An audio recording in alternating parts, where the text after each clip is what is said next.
Assalamualaikum warahmatullahi wabarakatuh. Kami dari kelompok 1 kelas C ingin menyampaikan hasil diskusi kami mengenai elemen dan prinsip bangunan, dan kami mengambil bangunan rumah gadang. Perkenalkan, nama saya Widya Stuti Ningsih dengan NIM F221252040. Saya Zatul Hairina Putri dengan NIM F22125100013. Perkenalkan, nama saya Muhammad Fahri dengan NIM F221251011. Perkenalkan, nama saya Novelia Ikasa Putri dengan NIM F221251019. Perkenalkan, nama saya Kania Dewulhaq dengan NIM F22125300093. Kami akan mempersembahkan hasil dari diskusi kami. Oke, jadi saya akan menjelaskan mengenai elemen-elemen pada rumah gadang. Yang pertama itu ada garis atau line yang terdiri dari horizontal, terlihat dari pada lantai, list dinding, dan susunan atap. Yang kedua, garis vertikal pada tiang-tiang penopang rumah panggung. Yang ketiga, ada garis lengkung atau diagonal, bentuk atap gonjong yang melengkung runcing ke atas. Nah, poin kedua adalah bentuk geometris. Bentuk geometris yang ada di rumah gadang yaitu persegi panjang, tubuh utama rumah gadang. Yang kedua, segitiga runcing melengkung ke atas adalah atap dari rumah gadang. Yang ketiga, belah ketupat dan pola repetitif motif hiasan pada rumah gadang. Di sini nanti ada motif-motifnya.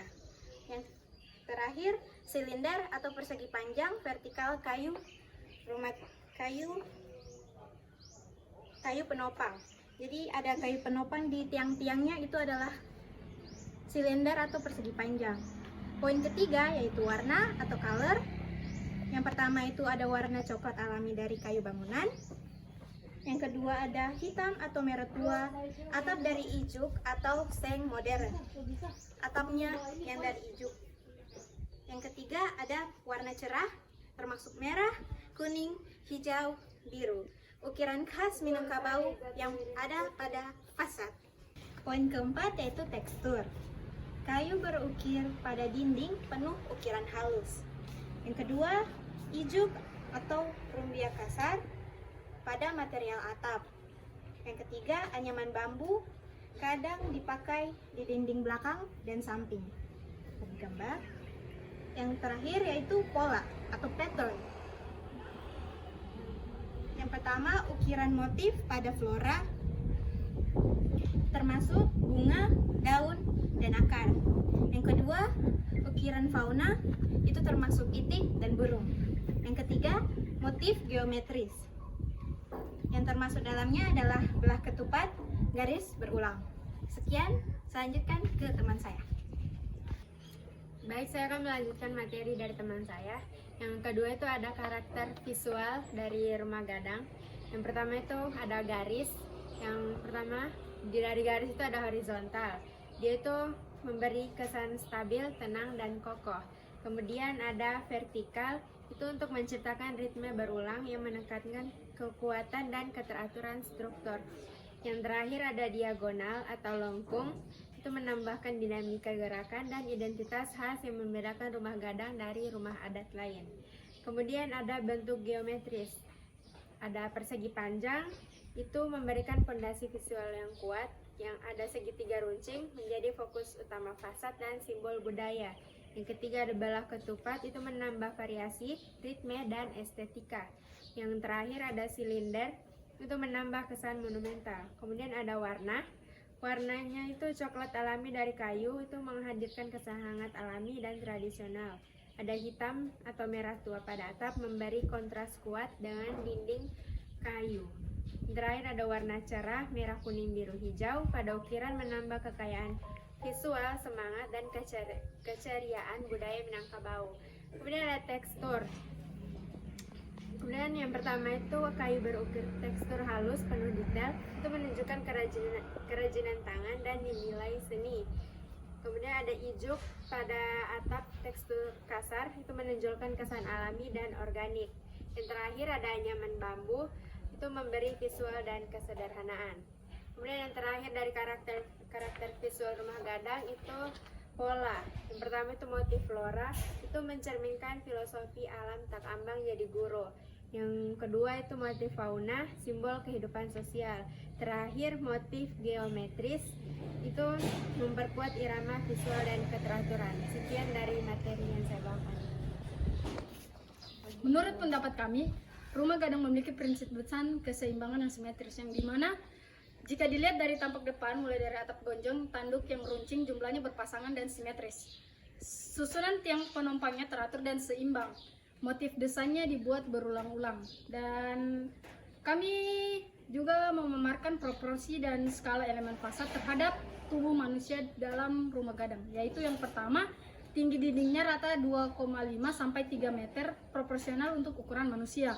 Kemudian pintu masuk ukurannya relatif kecil dibandingkan tinggi fasad, hanya sekitar 1,8 sampai 2 meter. Dan yang terakhir, tinggi jendelanya setara dengan dada atau bahu manusia orang dewasa, bisa digunakan untuk melihat keluar namun lebih menjaga privasi. Baik, saya akan melanjutkan penjelasan dari teman saya tentang rumah gadang. Pertama adalah ritme dan irama yang terbentuk dari rumah gadang itu sendiri. Yang pertama, jendela.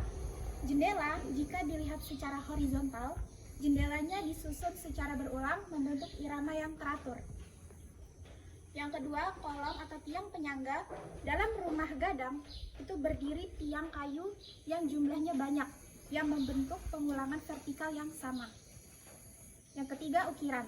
Motif ukiran dindingnya diulang dengan pola tertentu, menjadikan visualnya kecil tetapi detail dan tetap mengikuti pola simetris yang dapat menghasilkan ritme bervariasi dan harmonis. Yang keempat itu atap gonjong.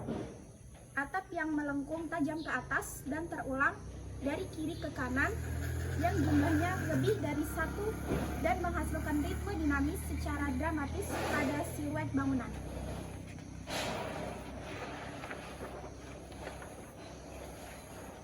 Kemudian di sini ada elemen apa sih yang diberi penekanan atau focal point? Yang pertama itu ada bagian atap yang melengkung ke atas. Kemudian ada motif ukuran yang menarik berada di dinding. Terus depan fasadnya, posisi pintu utama dan tangga masuknya. Meskipun kecil dari atap, namun posisinya berada di tengah fasad yang membuatnya menarik menjadi fungsional sebagai titik akses utama rumah gadang. Saya akan menjelaskan tentang prinsip kesatuan dan keberagaman yang tercermin dalam bangunan rumah gadang. Yang pertama itu ada bentuk atap gonjong yang memberikan kesan yang harmonis. Ukiran dindingnya memberikan kesan tradisional Minangkabau yang konsisten. Struktur kolom kayunya yang sejajar memberikan kesan keteraturan. Yang kedua ada prinsip keberagaman atau variety. Motif ukiran setiap bidang dinding dengan pola ukiran yang berbeda, tetapi tetap pada gaya yang sama. Warna ornamennya merah, kuning, hijau, hitam, dipadukan dengan kayu alami atau memberikan daya tarik rumah gadang. Jumlah atap gonjong menambah variasi, bentuk, skala, dan posisi jendela atau pintu, memberikan ritme dan variasi yang sesuai meskipun ukurannya yang seragam. Baik, untuk menurut pendapat kami tentang penerapan prinsip dari rumah gadang ini sudah mendukung identitas dan fungsinya. Yang pertama itu ketika dilihat dari wujud atapnya yang gonjong, yang berulang-ulang, dan ukirannya yang konsisten sehingga dapat dikenali sebagai ikon Minangkabau. Kemudian dari keberagamannya yang hadir dan memiliki makna filosofinya yang kuat. Kemudian kombinasi keduanya memberikan rumah gadang tidak hanya menarik secara visual, namun juga fungsional yang bermakna sebagai pusat kehidupan sosial dan budayanya.